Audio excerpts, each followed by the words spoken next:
Update lamang po sa ating Balitang London. Ako po si Bandy Bernardino.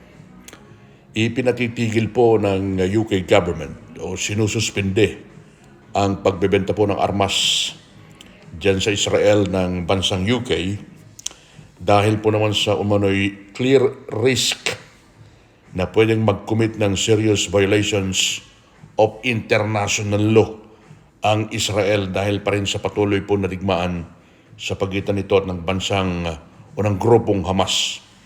Sinabi nitong si Secretary David Lammy ng Foreign Affairs na ipinatitigil o sinuspinde ng UK government ang arms export licenses sa bansang Israel. Binubuo ito ng 30 mga armas sa kabuuang 350 arms export licenses dahil po naman sa inaasahang panganib nito sa mga inosenteng sibilyan dyan po naman sa Palestine, mga kaibigan.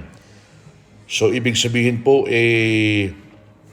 pinatitigil ng UK government temporarily, pansamantala, ang pagbebenta ng armas sa bansang Israel dahil maaari umanong mag-commit ang mga ito ng seryosong paglabag o violation sa international law dahil sa patuloy na pakikidigma nito sa grupong Hamas, mga kaibigan.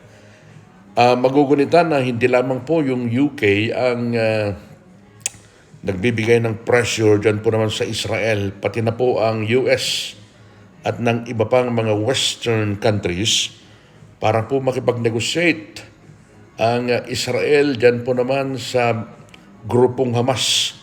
Pero alam niyo ba yung pinakahuling comment nitong si US President Joe Biden, he's not doing enough para daw po matuloy yung peace negotiation sa pagitan po ng Israel at ng grupong Hamas. Ibig sabihin po nitong si Joe Biden, yun po yung pinakahuling update ho natin, na itong si Israeli Prime Minister Benjamin Netanyahu, he's not doing enough para magkaroon po ng peace deal sa pagitan ng Israel at ng Hamas.